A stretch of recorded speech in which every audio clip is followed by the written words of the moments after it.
sinus याम फबने सी पोचेको मतम गुइना प्रोवेदागी product से फंगलुद्रबा मतुंगदा हानेगी दुकान सुम ओइगदोनेको जिरिबामगी अखोइगी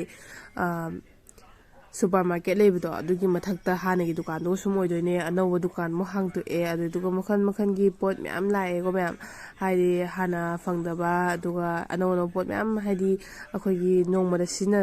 सिनदा यादबा पोट चैसिंगको हाइदि कोन फेंगनबा खंगदे फी सुनबा खंगदे एनी चाना थंगनबा माइ मि तैनबा खोनबा लोइनमक लाबने म्याम म्याम पाम्बिरगदी चलगा अमतंग विजिट तौथोपिरो अदुगा अदोमदोंगी हाइदि पोट लवो मतमदा अखोइगी 10 to 50% ऑफ ओइनबैदमकदको आईडी अमम साबियो अदो म्याम खंबिनिंगो तारगदी दुम कमेंट तौबिरो आई दुम हाजरके अदो मैम पोबेदा यावबगी याम कानाबा मसु लैबनिको हाइदि लुपा लिसिंग अमा था अहुम लेप्तबिदा कैगुम पोय कक्पा तारगदी था मरी सुबदा लिसिंग अमा पोय अदुम फ्रीदा लौबा यादनिको मैम अदो यामना कानाबा मैम लैबने फॉरेन ट्रिप कोइबगिसु कानाबा मैम लैबने हाइदि फंगबनेबको फॉरेन ट्रिप चटपगी खुदोंग चाबा लौबा याबने अदुम मैमना फॉरेन ट्रिप कैगुम कोइनिंगबा खोनिंगबा लैरगसु अदुम हाइबा कंपनी से हाइदि पोबेदा हाइबा कंपनी से यावसिंबिरगा अदुम चटपा फंगबगी खुदोंग चाबा लौबियो ma'am any part of the electoral ado masida tawdoi se autism hairagasu sigi se brain pick up tawmeba angang sin brain phabai se mama bana pangda leite ko aduga brain pick up tawnu digestion oini ko timin wangane ado polio dumaina function tawdoi ne ado sigi sugar na percent of se up to 5 years se 0 to 5 years se 1 drop per day morning breakfast tawni aduga 5 to 10 years na 2 dose 10 to 16 directly aduga subarna person hari se akogi scientist na janam fajana research tawraga gorpone adu koi yaubani lumbani aduga masi tham sara matungda anga se chaningani masa surani vitamin D supplement part member yaradi posi member parena koi yawi koi dianga ni bita patte hai koi mix up ni anga specify de koi na formula tawa thana bi ba koi koi bita patte hai koi ge kwat kano yaw bole ra mix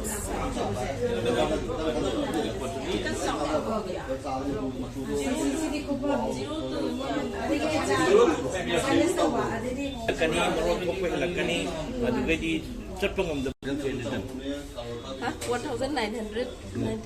DP hebam laeba MRP di akhoi kida 10 to 50% discount report phangane ba adu di maman honga di any type of wedding ju thok bang gu whatsa ba kalwain phandoi mi ina amam ta ko am ko so ne ka ko chali da na ngasigi apai akhoi mutum ne ne sindiri ko takri ko apai imphal lagi apai sa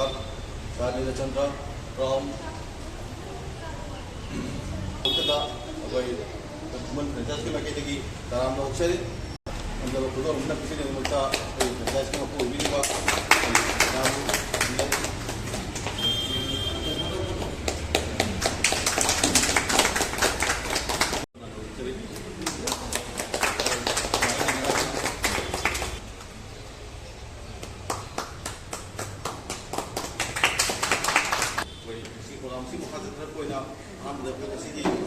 business plan sing matang da samlapna wai mga platang koi sa ni tendri ka bine du ka am pro ni singari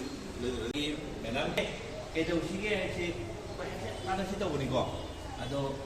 ai yam chang na wari chang roi ke business plan ni ko ka so ka ni ko pro beda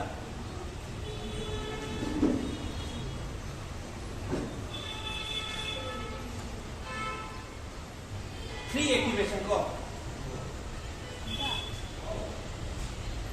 setting देखो free activation चंगी को पोसी आधार और voter ID PAN card जाऊ दसु जाए याबदी जाऊ दरी 20% कई अदुगा बैंक पासबुक नत्रगा चेक की फोटो इसागी फोटो अमा मोबाइल नंबर अमा once registration lifetime निको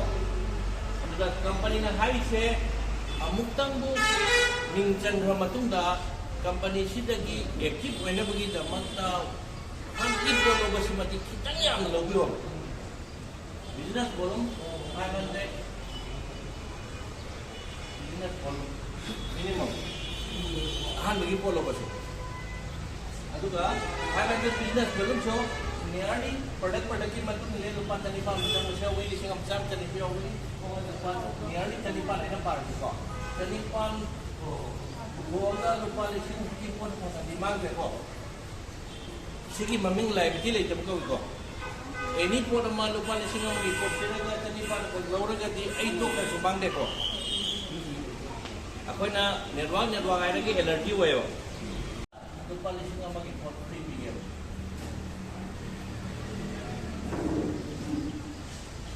अदो अखोना तोरिबा थबकसी एक सुबगा पैसा नि याम तंग बना तबनिना रुपा लिसिंग की पोल होलगा थाउम सुबदा मरी सुबदा लिसिंग अमगी फोन फ्री फंगगा दी मांगो सु खुंगाइबम लाखदेना एनी थाउम प्रोवाइडर की पोस्ट सिनखदी मरी सुबह थादा मा टूथपेस्ट हम तो लोगे टूथपेस्ट की सिनबगी खंगिबा अखोना सपोज जी नगी चमदाय साबन हायरको अखोगी से DFM 78 नि अदुना ग्रेड 1 शॉप नि अखोना मार्केट सिनाय से ग्रेड 2 शॉप नेबा लक्ष्य इंटरनेशनल लक्ष्य लाइब्रेरी गुंबा रेखना गुंबा से ग्रेड जम देबा अदुना अखोय टॉयलेट शॉप नेबा टॉयलेट शॉप ना स्किन सिनरदी स्किन शॉप पता बनेबा हौजिति मकन मकन ये हाइजे केमिकल मैम से मार्केट ता पीरि पोचे सिदी केमिकल नतनी केमिकल सिना करी करी साइड इफेक्ट लो अखोना कॉस्मेटिक से ब्लाइंड पंकी सिने नता कॉस्मेटिक ब्लाइंड से नै से कछु नता बा कॉस्मेटिक माइ दतै बायबा माइ दतै बा कॉस्मेटिक ना कैंसर फॉर्म तवे एवरी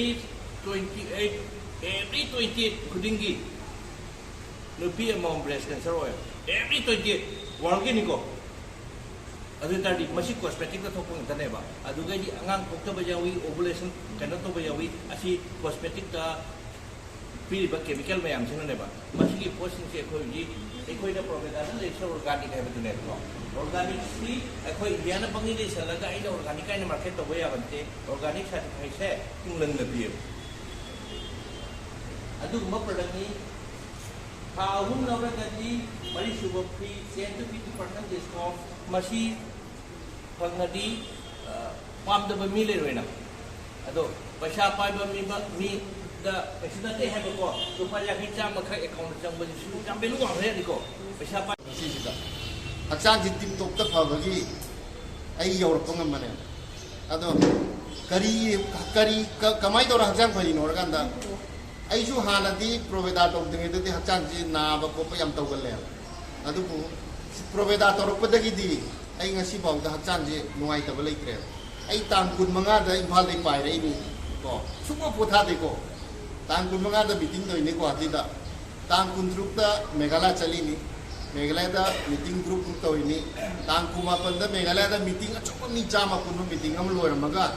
तांग कुनसा की अयुक की पुंग तरुक तगिने आइना गाड़ी तोंगा लाई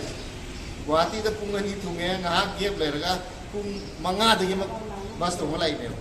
ट्रेन तोंगे तु ट्रेन दु लेरमले इदे अथि मा पुंग बारो की ट्रेन होइबा अदुदि ए यो ओइ द वायुता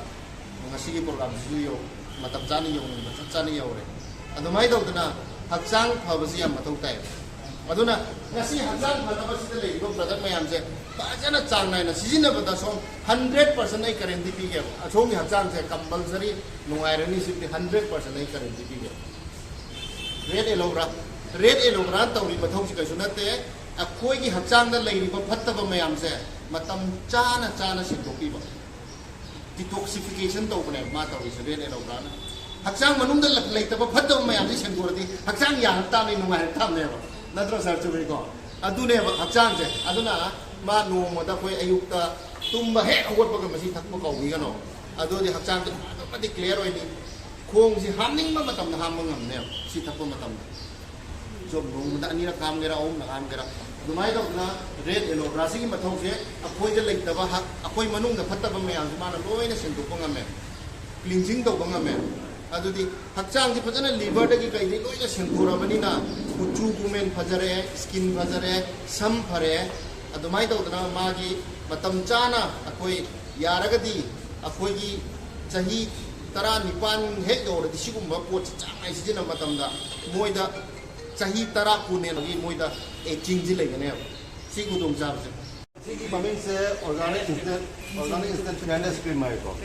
असी एनिमी ने सिनम जाय इवन आई हा सही अमनी फारे फेयरनेस क्रीम को यूनिक मागी आयु कंट्रोल माने को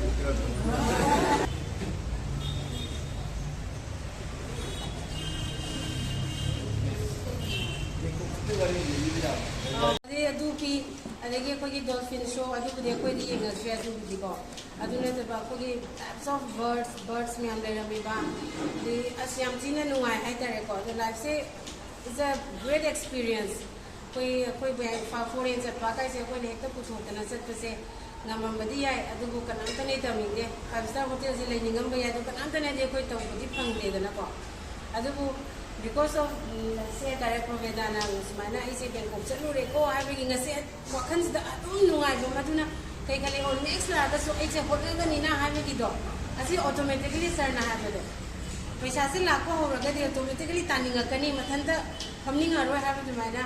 ऐसे लागा सर नसी तवसी प्रोवेदा से अखोजु ऐ सपोर्ट याम लौबने अदो लानी मतमदगी प्रोवेदा प्रोडक्शन जी द फंगिदबगी खरा सोथागिबने